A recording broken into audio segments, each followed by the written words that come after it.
Hello. Despite all the distortion caused by planar representation of the hyperbolic plane, there is one very nice, particularly regular shape that actually gets preserved in that representation. And that's the circle. So we're going to prove today that if you take the planar representation of the hyperbolic plane, in other words, you just draw this upper half plane and with all the distances distorted as they should be, and then you draw a Euclidean circle in it. So that means you just draw a circle that looks like a circle in the Euclidean metric. That is also a hyperbolic circle. So first of all, what is a hyperbolic circle? So let's make a definition here. So I start here with the definition. A hyperbolic circle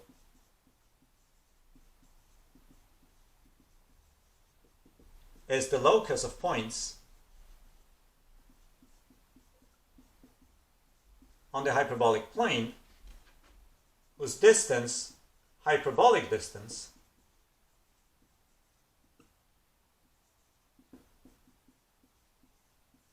from a fixed point on H is constant.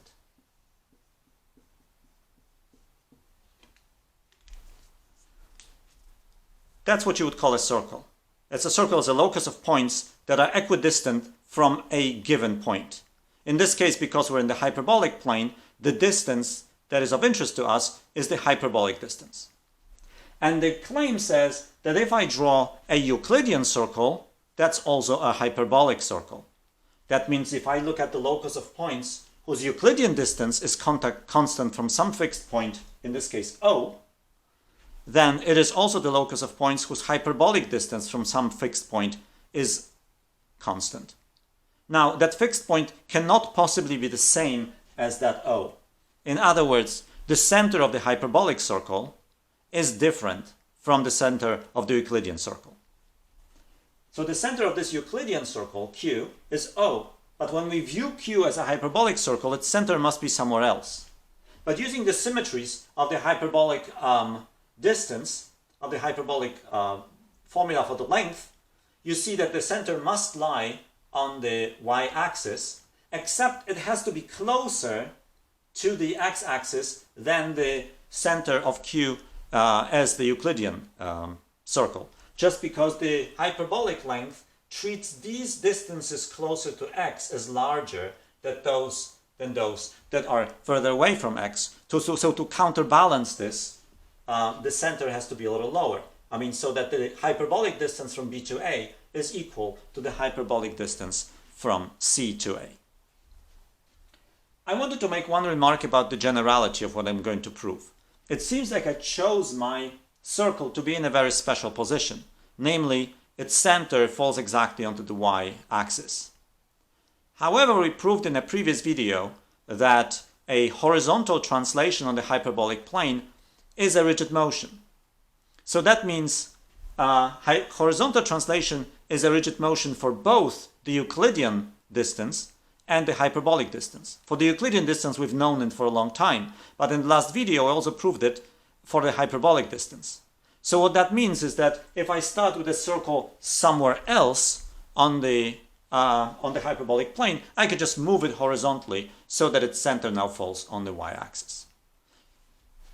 Okay, so we start with this blue circle here that I denote by Q. And its center is O, and its point of intersections with the y-axis are B and C. And I claim that this is also a hyperbolic circle, and I also told you what the center is, except I haven't defined what this point A is. So let's make the definition. So I'll define A to be the point on the y-axis that is the hyperbolic midpoint between B and C.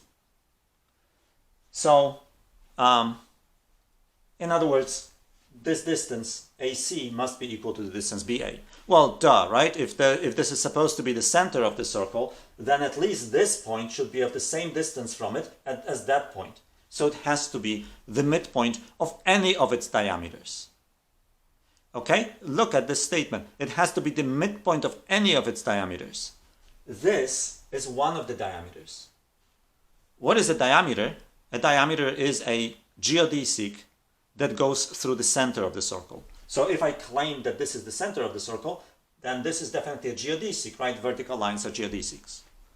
The problem that one has to cope with in this proof is that the other geodesics, the other diameters, do not look like straight lines on this representation of the hyperbolic plane, because they, if the points are not aligned vertically, then the geodesic is not a straight line, it's part of a circle.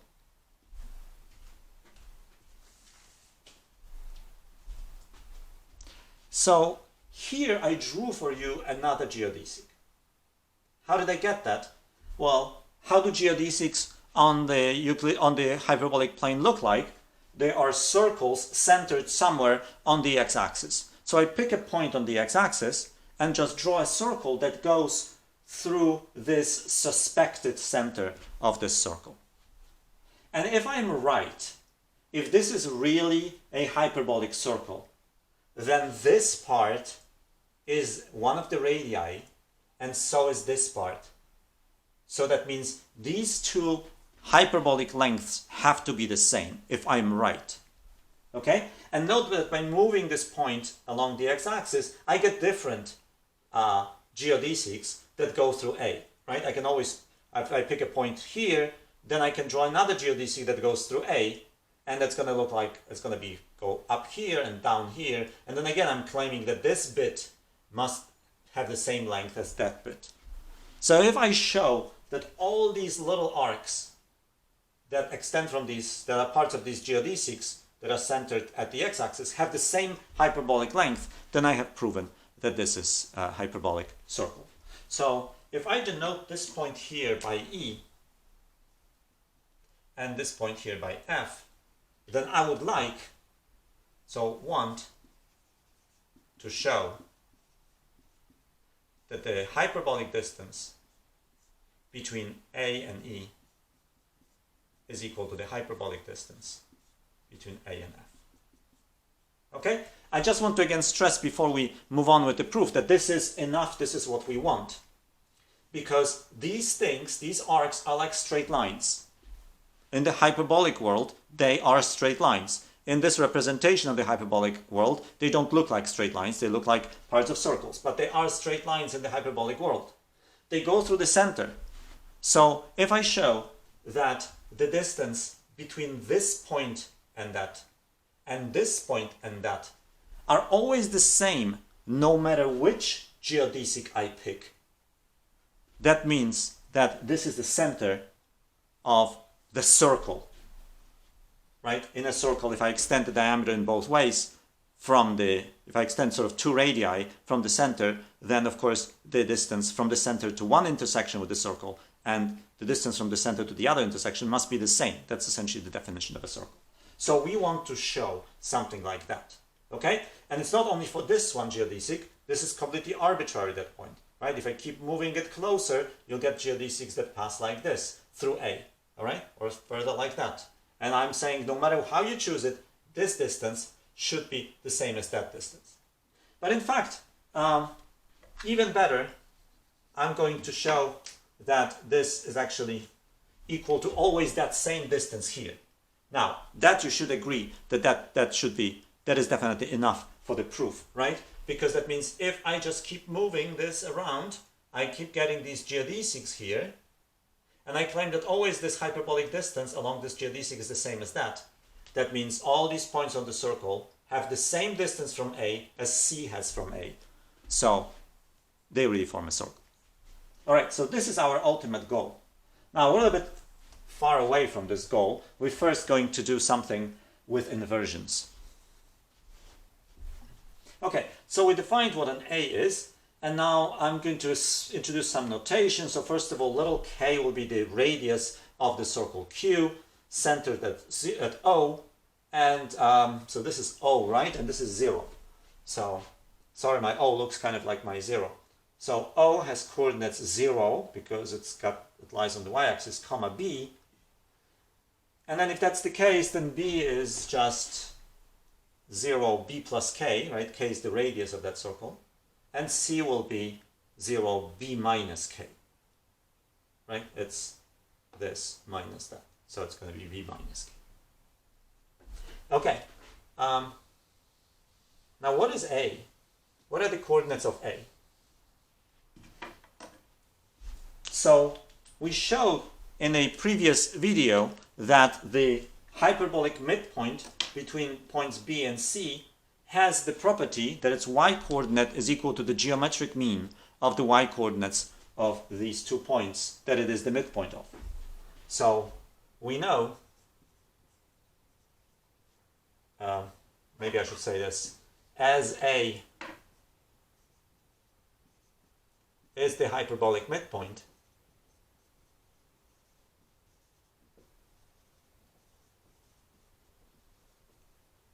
between B and C, we get that A is equal, so the x-coordinate is 0, and the y-coordinate is the geometric mean, so it's the square root of the y-coordinate of B and the y-coordinate of C.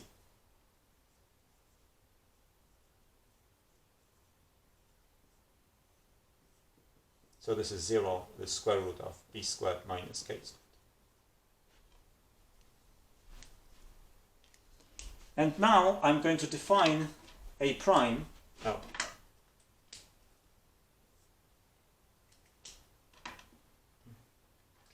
Let A prime be the point that is just a reflection of A with respect to the x-axis. So A prime is here. I just negate the y-coordinate. And then I take a circle centered at some point on the x-axis that goes through A. And I'm going to call this circle, what do they call this one? Q, so this one will be called P. So let P be the circle, or a circle,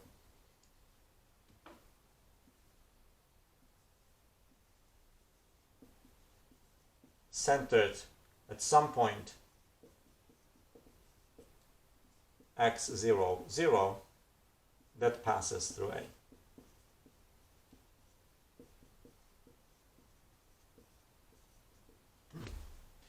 And this is the orange circle I've been talking about, right? This is what I want to show, that this length here is equal to that length. So sorry, this equation didn't make sense before I have actually formally defined that circle, but on the picture you already saw what that thing was. Okay, so that formally defines the circle, P. And you note that it also passes through A prime. It has to, right? It has a center here. So if it passes through A, it passes through A prime. So it also passes through A prime. It automatically passes through A prime. Okay.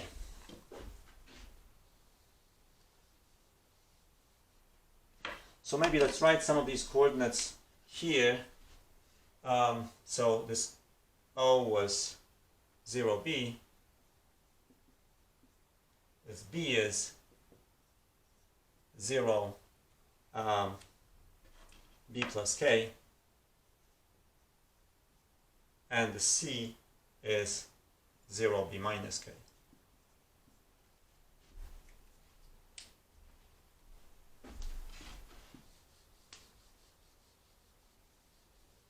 The next thing that I want to do is I want to compute, let's compute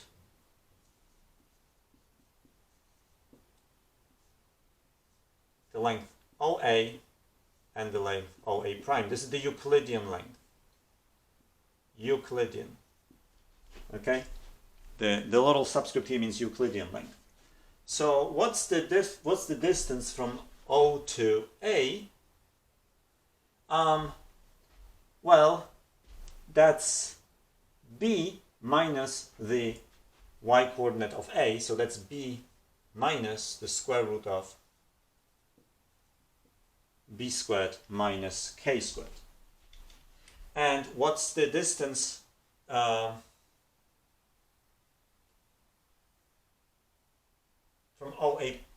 O to A prime? Well, that's the same thing.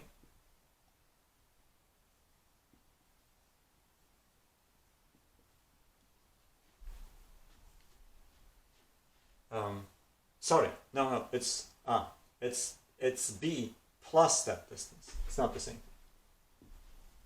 right? The distance from O to A is this y-coordinate, which is b, minus the y-coordinate of A.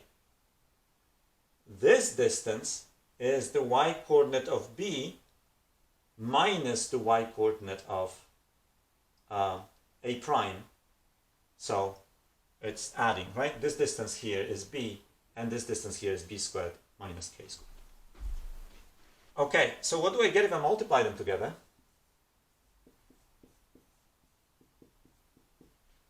Well,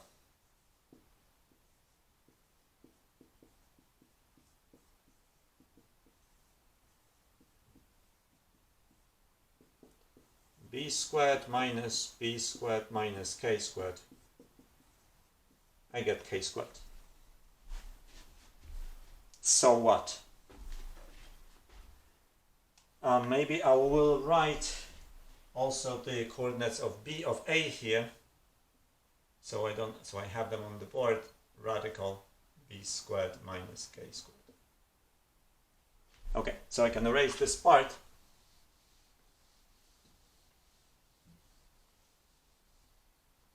So what? So if I think about the inversion OK of A, then I get A prime. Because one of the conditions of the inversion is that, well, first of all, the points have to lie, the A and A prime have to lie on the ray from O to A, and they do. And secondly, for the inversion to make sense, is the distance from O to A times the distance from O to A prime must be equal to k squared. So that's what you get. So I'm going to write IQ for I0k.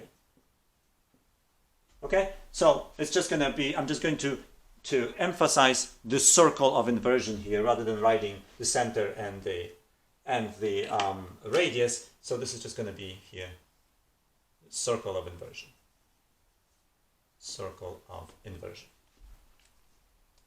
All right. So I get this, and there are definitely 2 points that also lie on the orange circle that are fixed, namely E and F. Also, the inversion fixes E, and it fixes F, right? Because the points lie on the circle Q, so the inversion with respect to Q fixes them. Okay. Just as we argued in the previous video, as the circle P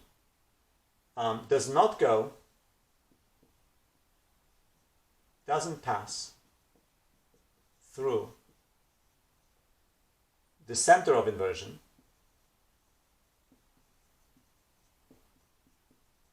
namely O, we know that the image of the circle P is going to be a circle. And what 3 points do I know belong to the circle? Which passes through. What 3 points do belong to that circle that is the image? Well, E is definitely in the image, F is in the image, and A prime. But we already discussed this in the previous time, that that 3 points completely determine, 3 non-collinear points completely determine the circle that passes through them. So that means that there's only one circle that passes through E, F, and A prime. And what is it? Maybe we know what the circle is. Here it is, look, E, F, and A prime. That's the orange circle. So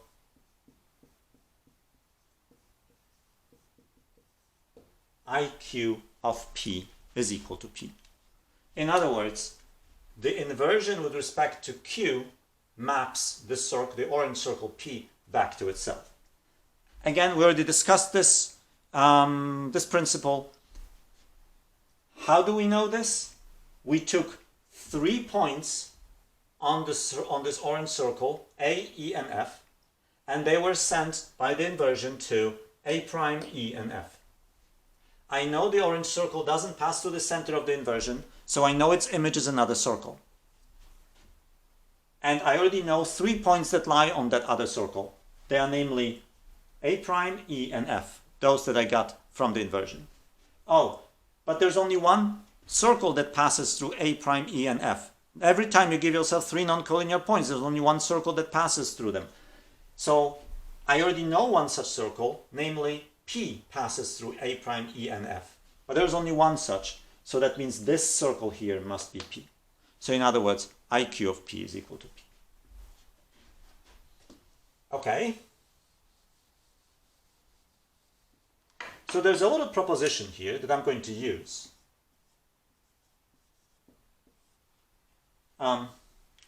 We didn't prove this proposition. It's proven in the book. It's actually a quite easy proposition, relatively easy, that can be done as an exercise. And it says this. 2 circles. So do I want to introduce some notation? So let C and D be 2 circles on the plane. Then the inversion, if I take C as the circle of inversion, so in other words, that would normally be written as I sub the center of C, comma the radius of C, but now I'm just writing it as IC. And I want to know what is the image of the circle D. Then I do get the circle D if and only if the circles C and D are perpendicular to each other.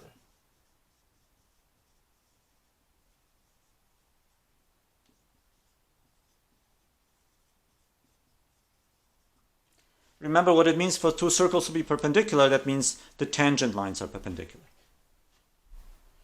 Okay, so let's apply this proposition to what we just concluded.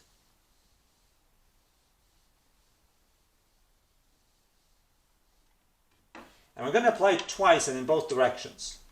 So we know, so far we proved that IQ of P is equal to P. Right? This is what we proved so far. By the proposition, this implies that Q is perpendicular to P. Right? That means really it's here. At these points of intersection, this is actually a right angle. So you see my picture is actually quite good. For once, it's actually quite good. This angle looks like a right angle, and so does this one. That's all it means, that the 2 circles are perpendicular, is when the points where they intersect, the tangent lines form the right angle. But you see, if Q is perpendicular to P, then of course P is perpendicular to Q, duh. So I can now apply the proposition in the opposite direction. So the inversion with respect to P of Q is Q. So what that means is that the circle, if I take the orange circle as a circle of inversion, then the circle Q is mapped to itself. How exactly is it mapped to itself? Let's see. So I'm going to, I don't know how you can see these colors on the video, but I'm going to just color this upper part pink. And I'm going to color the bottom part green.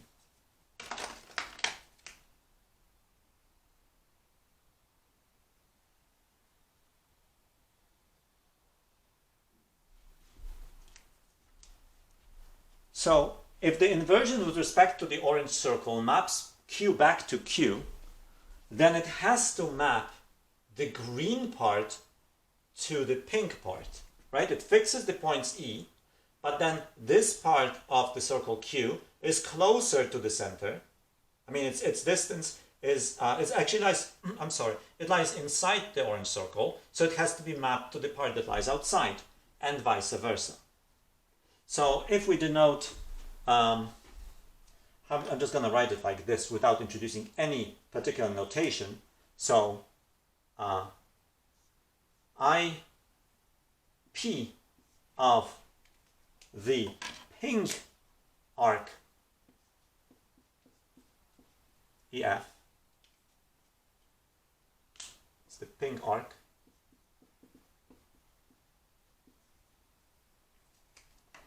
is equal to the green arc.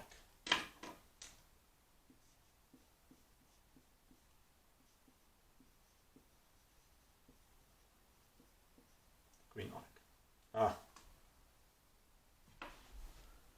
Is equal to the green arc. So what?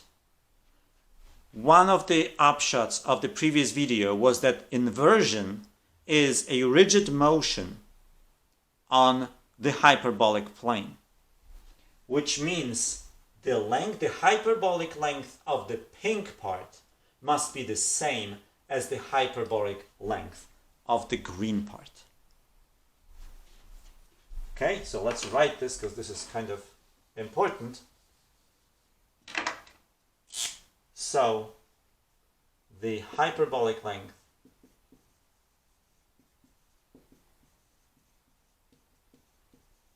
of the pink arc is equal to the hyperbolic length of the green part, because inversion with respect to circles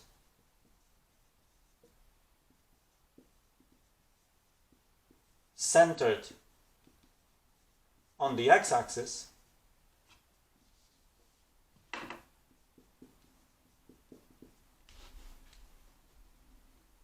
and the orange circle is centered on the x-axis is